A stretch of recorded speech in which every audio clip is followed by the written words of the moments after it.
PCS simplify channel पर आपका स्वागत है। जो डेली हम लोग जो स्पेक्ट्रम सीरीज कर रहे हैं मॉडर्न हिस्ट्री, उसी के तहत आज मैं जो भारतीय राष्ट्रीय कांग्रेस का अधिवेशन है, कब हुआ था, कहाँ पर हुआ था, उसका अधिवेशन कहाँ पर हुआ, उसकी अध्यक्षता कौन कर रहा था, उसमें क्या स्पेशल चीज़ें हुई, तो हम लोग उसके बारे में जानेंगे। और बता दें कि ये वीडियो जो है कि UP triple S C, UP PCS, RO और यूपीपी और तमाम वनडे एग्जाम है उसमें कारगर साबित होगा। तो इससे इस टॉपिक से प्रश्न आ ही जाते हैं, 2 या 3 प्रश्न आ ही जाते हैं।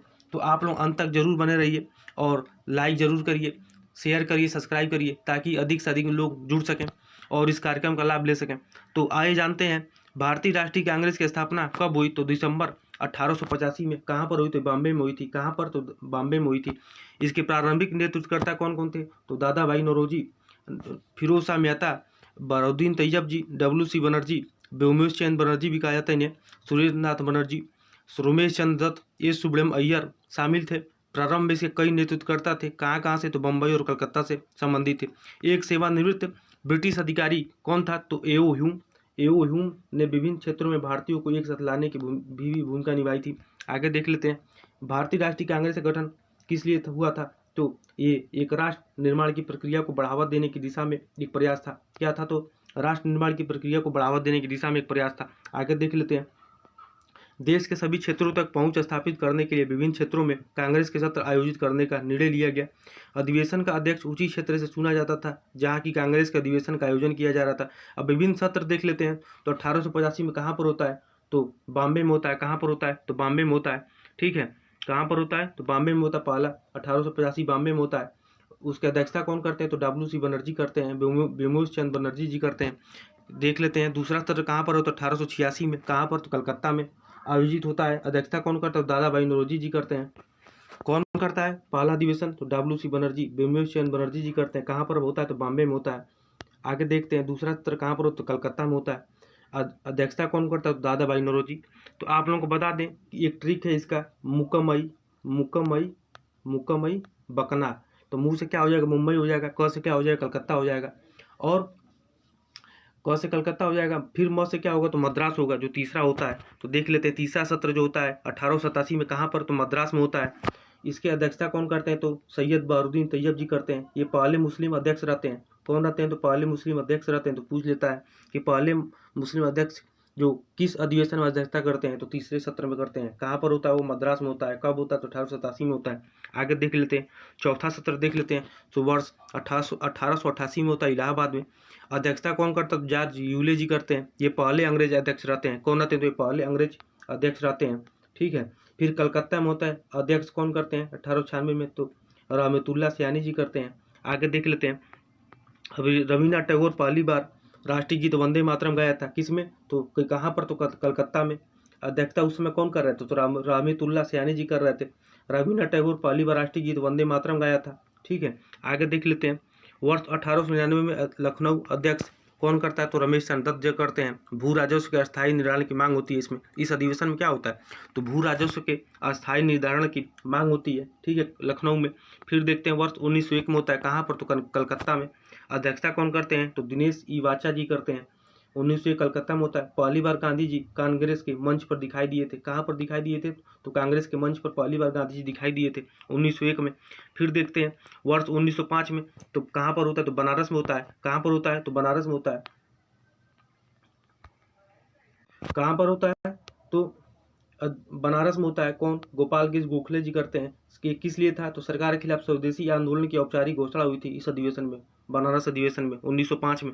आगे देख लेते हैं क्या है। 1906 कलकत्ता में होता है। कहाँ पर होता है अधिवेशन? तो कलकत्ता में होता है कांग्रेस का। अध्यक्षता कौन करते हैं? तो दादा भाई नौरोजी जी करते हैं। क्यों? इसमें क्या होता है? तो इसमें 4 प्रस्ताव को अपनाया गया। स्वराज्य, स्व सरकार, बहिष्कार आंदोलन, स्वदेशी और राष्ट्रीय शिक्षा हुआ था इसमें। आगे देख लेते हैं 1907 सूरत अधिवेशन होता है। इस अध्यक्षता कौन करते हैं? तो रास बिहारी घोष जी करते हैं। और इसमें क्या होता है? तो कांग्रेस का विभाजन हो जाता है। नरमपंथी और गर्मपंथी सत्र का स्थगित होना इसमें होता है। सत्र स्थगन हो जाता है। आगे देख लेते हैं 1910 इलाहाबाद में होता है। कहाँ पर? तो इलाहाबाद में 1910 में इलाहाबाद में। अध्यक्षता कौन करते हैं? तो सर विलियम बेडनबर्ग जी करते हैं। इसमें क्या होता है? तो एम एन जीना ने 1909 के अधिनियम द्वारा शुरू की गई पृथक निर्वाचन प्रणाली की निंदा की थी। क्या किया था, जो पृथक निर्वाचन प्रणाली थी 1909 की, उसको क्या किया, तो उसमें निंदा किया किसने, तो एम.एन. मोहम्मद जिन्ना जी ने। आगे देखते हैं 1911 में कलकत्ता में होता है अधिवेशन कांग्रेस का, तो इसमें कौन अध्यक्षता कर रहे, तो बी.एन. धर जी करते हैं। 1911 कलकत्ता में क्या होता है इसमें, तो कांग्रेस अधिवेशन में पहली बार जनगण मन गाया गया किसमें, तो 1911 कलकत्ता अधिवेशन में क्या हुआ, तो कांग्रेस अधिवेशन में पहली बार क्या हुआ, तो जनगण मन गाया गया। उसकी अध्यक्षता कौन कर रहे थे, तो बी.एन. धर जी कर रहे थे। आगे देख लेते हैं 1915 बॉम्बे में, इसकी अध्यक्षता कौन करते हैं, तो सर एस.पी. सिन्हा जी करते हैं। चरमपंथी समूह के प्रतिनिधियों को स्वीकार करने के लिए कांग्रेस के संविधान में बदलाव किया गया। फिर 1916 में होता है लखनऊ में, इसकी अध्यक्षता कौन करते हैं, तो ए.सी. मजूमदार जी करते हैं। तो कांग्रेस से क्या हुआ, तो दो गुटों में नरमपंथियों और अतिवादियों के बीच एक एकता हो जाती है। 1907 में क्या हो जाता है, तो विभाजन हो जाता है, और 1916 में क्या होता है, तो एकता हो जाती है किसमें, तो नरमपंथियों और अतिवादियों में। आगे देख लेते हैं कांग्रेस और मुस्लिम लीग के बीच राजनीतिक सहमति बनाने के लिए लखनऊ पैक्ट पर हस्ताक्षर हुआ। किसके लिए, तो कांग्रेस और मुस्लिम लीग के बीच राजनीतिक सहमति बनाने के लिए लखनऊ पैक्ट पर हस्ताक्षर हुए। कहाँ पर, तो 1916 के लखनऊ अधिवेशन में। कहाँ पर, तो 1916 के लखनऊ अधिवेशन में। उसमें अध्यक्षता कौन कर रहे थे, तो एम.सी. मजूमदार जी कर रहे थे। फिर 1917 में होता है कलकत्ता में, इसकी अध्यक्षता कौन करते हैं, तो एनी बेसेंट जी करते हैं। कांग्रेस की पहली महिला अध्यक्ष रहती हैं 1917 में। अध्यक्षता कौन करते हैं, तो एनी बेसेंट जी करती हैं। आगे देख लेते हैं वर्ष 1918 में ये विशेष सत्र था। कहाँ पर होता है, तो बॉम्बे में होता है। अध्यक्षता कौन करते हैं, तो सैयद हसन इमाम जी करते हैं। ये 1918 का विशेष सत्र होता है। कहाँ पर होता है, तो बॉम्बे में होता है। इस सत्र को विवादास्पद मॉन्टेग्यू चेम्सफोर्ड सुधार योजना के संबंध में बुलाया गया था। किसके लिए बुलाया गया था, तो मॉन्टेग्यू जो चेम्सफोर्ड था उसी के सुधार के लिए बुलाया गया था। आगे देख लेते हैं क्या है 1919 का अमृतसर अधिवेशन की उसकी अध्यक्षता कौन करते हैं, तो मोतीलाल नेहरू जी करते हैं। कौन करता है, तो मोतीलाल नेहरू जी करते हैं। कहाँ पर होता है, तो अमृतसर में होता है। ये किस लिए था, तो कांग्रेस के खिलाफत आंदोलन को समर्थन दिया गया था। कांग्रेस का जो खिलाफत आंदोलन था उसको क्या दिया गया इसमें, तो समर्थन दिया गया। आगे देख लेते हैं 1920, ये भी विशेष सत्र होता है। इसकी अध्यक्षता कौन करते हैं, तो लाला लाजपत राय जी करते हैं। 1920 का विशेष सत्र कहाँ पर होता है, तो कलकत्ता में होता है। अध्यक्षता हो ही गया लाला लाजपत राय जी। महात्मा गांधी ने असहयोग संकल्प को आगे बढ़ाया। क्या किया, तो उसमें महात्मा गांधी जी ने असहयोग संकल्प को क्या किया, तो आगे बढ़ाया। आगे देख लेते हैं क्या है वर्ष 1920 में नागपुर में होता है। इसकी अध्यक्षता कौन करते हैं, उसी विजय राघवाचार्य जी करते हैं। 1920 नागपुर में होता है। किस लिए होता है, तो भाषाई आधार पर कांग्रेस की कार्य समितियों का पुनर्गठन होता है। इसमें किसके आधार पर, तो भाषाई आधार पर कांग्रेस का कार्य का समितियों का पुनर्गठन होता है। फिर 1922 में क्या होता है, अध्यक्षता कौन करता है, तो सी आर दास जी करते हैं। कांग्रेस का अधिवेशन जो हुआ था अध्यक्षता कौन करते हैं, तो सी आर दास जी करते हैं 1922 में। सी आर दास और अन्य नेता रहते हैं। इंडियन नेशनल कांग्रेस से अलग हो गए। कौन, तो सी आर दास और अन्य नेता क्या हुए, तो इंडियन नेशनल कांग्रेस से क्या हुए, तो अलग हो गए। फिर क्या हुआ, ये लोग दोनों ने मिलकर के स्वराज पार्टी का गठन किए। तो कौन कौन, सी आर दास और मोतीलाल नेहरू जी थे। दोनों लोग क्या किए, तो ये क्या किए, तो स्वराज पार्टी का गठन किए। ठीक है 1922 में। 1923 के लगभग आगे देख लेते हैं तो 1924 में क्या होता है, तो बेलगाम अधिवेशन होता है। इसकी अध्यक्षता कौन करते हैं, तो एम.के. गांधी जी करते हैं। 1924 में बेलगाम अधिवेशन। तो पूछ लेता है कि महात्मा गांधी केवल एक सत्र में अध्यक्षता किए थे, तो किसमें किए थे, तो बेलगाम अधिवेशन में। कहाँ पर होता है, तो एम.के. गांधी कहाँ पर होता है, तो ये नहीं दिया गया, हम इसको पिन कर देंगे। ठीक है महात्मा गांधी की अध्यक्षता में कहाँ पर होता है, तो ये शायद नागपुर में हुआ था। तो अध्यक्षता कौन करते हैं, तो आयोजित का एक सत्र में होता है। महात्मा गांधी की अध्यक्षता में आयोजित केवल एक सत्र होता है। कहाँ पर होता है, तो शायद नागपुर में हुआ था। अध्यक्षता कौन करते हैं, तो एम.के. गांधी जी। हम देख करके इसमें पिन कर देंगे। आगे देख लेते हैं 1925 में कानपुर अध्यक्ष सरोजिनी नायडू जी पहली भारतीय महिला अध्यक्ष रहती हैं। कहाँ पर होता है, तो ये कानपुर में होता है। कहाँ पर, तो कानपुर में होता है। पहली भारतीय महिला अध्यक्ष होती हैं कौन, तो सरोजिनी नायडू जी। कानपुर में होता है। आगे देख लेते हैं 1927 मद्रास में अध्यक्षता कौन करते हैं, डॉक्टर M.A. अंसारी जी। चीन, ईरान और मेसोपोटामिया में भारतीयों को इस्तेमाल किए जाने के लिए प्रस्ताव पारित हुआ। किसमें, तो मद्रास अधिवेशन में क्या हुआ, तो 1927 में मद्रास में हुआ था कांग्रेस का अधिवेशन। अध्यक्षता कौन कर रहे थे, तो डॉक्टर M.A. अंसारी जी कर रहे थे। क्या हुआ इसमें, तो चीन, ईरान और मेसोपोटामिया में भारतीयों को इस्तेमाल किए जाने के खिलाफ प्रस्ताव पारित किया गया। फिर देख लेते हैं आगे क्या हुआ, तो साइमन कमीशन के बहिष्कार के खिलाफ एक प्रस्ताव पारित हुआ। किसमें, तो 1927 के कांग्रेस अधिवेशन में। इसकी अध्यक्षता कौन कर रहे थे, तो डॉक्टर M.A. अंसारी कर रहे थे। इसमें क्या हुआ, तो साइमन कमीशन क्या हुआ, तो बहिष्कार के खिलाफ प्रस्ताव पारित हुआ। किसमें, तो 1927 के मद्रास अधिवेशन में। इसकी अध्यक्षता कौन कर रहे थे, तो M.A. अंसारी जी कर रहे थे। कौन कर रहे थे, तो M.A. अंसारी जी कर रहे थे। आगे देख लेते हैं क्या हुआ इसमें, तो पूर्ण स्वराज पर संकल्प को अपनाया गया, किसमें? तो मद्रास में 1927 के कांग्रेस अधिवेशन में पूर्ण स्वराज पर संकल्प को अपनाया गया। फिर 1928 में क्या होता है? तो कलकत्ता में अध्यक्षता कौन करते हैं? तो मोतीलाल नेहरू जी करते हैं। कौन करते हैं? मोतीलाल नेहरू जी करते हैं 1928 में कलकत्ता में। अब क्या हुआ? तो इसमें अखिल भारतीय युवा कांग्रेस का गठन हुआ, किसमें? तो 1928 के कांग्रेस के अधिवेशन में। क्या होता है? उसकी अध्यक्षता कौन करते हैं? तो मोतीलाल नेहरू जी करते हैं। क्या हुआ इसमें? तो अखिल भारतीय युवा कांग्रेस का गठन हो गया। आगे देख लेते हैं 1929 लाहौर अधिवेशन। इसमें अध्यक्षता कौन करते हैं? तो जवाहरलाल नेहरू जी करते हैं। कौन करते हैं? जवाहरलाल नेहरू जी करते हैं। 1929 से कहाँ पर होता है कांग्रेस का अधिवेशन? तो लाहौर में होता है। इसमें क्या हुआ? तो पूर्ण स्वराज पर प्रस्ताव पारित किया गया, किसमें? तो पूर्ण स्वराज पर प्रस्ताव पारित हुआ। फिर देख लेते हैं इसमें क्या हुआ।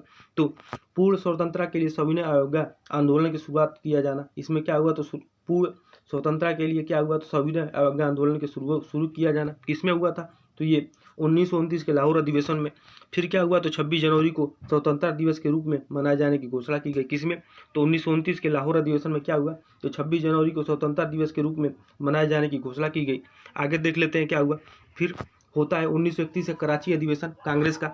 तो उसमें अध्यक्षता कौन करते हैं? तो वल्लभ भाई पटेल जी करते हैं। कौन करते हैं? वल्लभ भाई पटेल जी करते हैं। 1931 से कराची अधिवेशन में अध्यक्षता कौन करते हैं? वल्लभ भाई पटेल करते हैं। ये किस लिए होता है? इसमें क्या होता है? तो मौलिक अधिकार और राष्ट्रीय आर्थिक कार्यक्रम पर संकल्प पारित हुआ। क्या हुआ? तो मौलिक अधिकार और राष्ट्रीय आर्थिक कार्यक्रम पर संकल्प लिया गया। फिर इसमें क्या होता है? तो गांधी इरविन समझौता के समर्थन दिया गया, किसमें? तो वर्ष 1931 से कराची अधिवेशन में, जिसकी अध्यक्षता कौन कर रहे थे? तो वल्लभ भाई पटेल जी कर रहे थे। आगे देख लेते हैं इसमें क्या हुआ। तो महात्मा गांधी लंदन में होने वाले दूसरे गोलमेज सम्मेलन में इंडियन नेशनल कांग्रेस का प्रतिनिधित्व करने के लिए नामांकित हुए। क्या हुए इसमें? तो महात्मा गांधी जी क्या हुए? तो लंदन में होने वाले, जो लंदन में दूसरा गोलमेज सम्मेलन हो रहा था 1931 में, तो क्या हुआ? तो उसमें गोलमेज सम्मेलन में इंडियन नेशनल कांग्रेस का प्रतिनिधित्व कौन करने के लिए नामांकित हुए? तो महात्मा गांधी जी हुए थे। आगे देख लेते हैं क्या होता है। फिर 1934 का बॉम्बे कांग्रेस का अधिवेशन होता है। तो उसकी अध्यक्षता कौन करते हैं? तो राजेंद्र प्रसाद करते हैं। कौन करते हैं? तो राजेंद्र प्रसाद करते हैं। इसकी अध्यक्षता कौन करते हैं? तो राजेंद्र प्रसाद करते हैं। इसमें क्या हुआ? तो कांग्रेस का संविधान में संशोधन हो गया। कांग्रेस के संविधान में संशोधन हो गया, किसमें? तो 1934 के बॉम्बे अधिवेशन में, जिसकी अध्यक्षता कौन कर रहे थे? राजेंद्र प्रसाद कर रहे थे। कांग्रेस के संविधान में क्या हुआ इसमें? तो संशोधन हुआ। कहाँ पर हुआ था? तो बॉम्बे में हुआ था 1934 का कांग्रेस अधिवेशन। अध्यक्षता कौन कर रहे थे? तो डॉक्टर राजेंद्र प्रसाद हो गए। अब आगे देखते हैं। फिर 1936 का लखनऊ अधिवेशन होता है। इसकी अध्यक्षता कौन करते हैं? तो जवाहरलाल नेहरू जी करते हैं। क्या हुआ 1936 में? तो लखनऊ, इसमें क्या हुआ? तो जवाहरलाल नेहरू द्वारा समाजवादी विचारों को प्रोत्साहन दिया जाना। इसमें क्या हुआ? तो जवाहरलाल नेहरू जी द्वारा समाजवादी विचारों को प्रोत्साहन दिया गया। क्या हुआ इसमें लखनऊ में? तो जवाहरलाल नेहरू द्वारा समाजवादी विचारों को प्रोत्साहन दिया गया। इसकी अध्यक्षता कौन कर रहे थे? तो जवाहरलाल नेहरू जी कर रहे थे। कहाँ पर हुआ? तो 1936 का कांग्रेस अधिवेशन तो लखनऊ में हुआ था। आगे देख लेते हैं। और फिर 1931 का फैजपुर अधिवेशन होता है, जिसकी अध्यक्षता कौन करते हैं? तो जवाहरलाल नेहरू जी करते हैं। ये क्या हुआ? तो किसी गांव में होने वाला पहला अधिवेशन था। क्या था? तो वर्ष 1937 का फैजपुर अधिवेशन जो हुआ था कांग्रेस का, वो कहाँ पर हुआ था? तो गाँव में हुआ था। इसलिए क्या कहा जाता है इसको? किसी गाँव में होने वाला पहला अधिवेशन था। आगे देख लेते हैं। वर्ष 1938 का हरिपुरा अधिवेशन होता है, जिसकी अध्यक्षता कौन करते हैं? तो सुभाष चंद्र बोस जी करते हैं। जवाहरलाल नेहरू के नेतृत्व में राष्ट्रीय योजना समिति की स्थापना हुई। किसके समिति में? तो जवाहरलाल नेहरू जी के नेतृत्व में क्या हुआ? किसके नेतृत्व में? तो जवाहरलाल नेहरू के नेतृत्व में क्या हुआ? तो राष्ट्रीय योजना समिति की स्थापना हुआ। कहाँ पर? तो वर्ष 1938 का हरिपुरा अधिवेशन में। आगे देख लेते हैं। वर्ष 1929 का त्रिपुरी संकट या त्रिपुरी अधिवेशन कब होता है? तो इसकी अध्यक्षता कौन करते हैं? तो 1939 में होता है त्रिपुरी अधिवेशन। और देखा जाए तो अध्यक्षता कौन करते हैं? डॉक्टर राजेंद्र प्रसाद जी करते हैं। सुभाष चंद्र बोस को फिर से चुना गया, लेकिन उन्होंने क्या किया? इस्तीफा देना पड़ा। उनकी जगह पर डॉक्टर राजेंद्र प्रसाद को नियुक्त किया गया था। फिर क्या हुआ? सुभाष चंद्र बोस ने क्या किया? तो फॉरवर्ड ब्लॉक का गठन किया 1939 में। और फिर क्या हुआ? तो वर्ष 1940 में रामगढ़ अधिवेशन होता है, जिसकी अध्यक्षता कौन करते हैं? तो अबुल कलाम आज़ाद करते हैं। कौन करते हैं? तो अबुल कलाम आज़ाद करते हैं। रामगढ़ अधिवेशन में, कांग्रेस का रामगढ़ अधिवेशन कब होता है? तो 1940 में होता है, जिसकी अध्यक्षता कौन करते हैं? तो राष्ट्रपति अबुल कलाम आज़ाद जी करते हैं। इसमें क्या हुआ? तो 1941-45 यह अवध विभिन्न घटनाओं अर्थात भारत छोड़ो आंदोलन, 1942 आईएनए म्यूटनी और आईएनए द्वारा प्रभावित था। इसमें क्या हुआ? तो यह अवधि विभिन्न घटनाओं अर्थात भारत छोड़ो आंदोलन, RINA म्यूटनी और आईएनए द्वारा क्या था? तो प्रभावित था। जिसकी रामगढ़ अधिवेशन किसकी अध्यक्षता में हुआ? तो अबुल कलाम आज़ाद जी के द्वारा। कब हुआ था? तो 1940 में हुआ था। ठीक है, आगे देख लेते हैं। इसमें क्या हुआ? तो क्रिप्स मिशन क्या हुआ? तो क्रिप्स मिशन वेवेल योजना और कैबिनेट मिशन जैसी संवैधानिक वार्ताओं का चरण था इसमें। इस चरण के द्वारा इस घटनाओं के कारण कांग्रेस का कोई अधिवेशन क्या हुआ? तो नहीं हुआ। आगे देख लेते हैं। 1946 का मेरठ अधिवेशन किसकी अध्यक्षता में होता है? तो जेबी कृपलानी की अध्यक्षता में होता है। किसकी अध्यक्षता में? तो जेबी कृपलानी की अध्यक्षता में। आज़ादी से पहले का आखिरी सत्र था ये 1946 में मेरठ वाला। फिर उसके बाद से क्या होता है? जेबी कृपलानी स्वतंत्रता के समय आईएनसी के अध्यक्ष थे, इंडियन नेशनल कांग्रेस के। पूछ लेता है कि स्वतंत्रता के समय इंडियन नेशनल कांग्रेस के अध्यक्ष कौन थे? तो जेबी कृपलानी जी थे। ठीक है, आगे देख लेते हैं। तो आज के लिए इतना ही। आप लोगों को कैसा लगा है आप लोग जरूर बताएं, और लाइक करिए, शेयर करिए, सब्सक्राइब करिए, ज़्यादा से ज़्यादा लोगों को जोड़िए ताकि इस कार्यक्रम को लाभ ले सकें। फिर मैं हाजिर हूँगा दूसरे टॉपिक को लेकर के। तो आज के लिए इतना ही। बहुत बहुत धन्यवाद।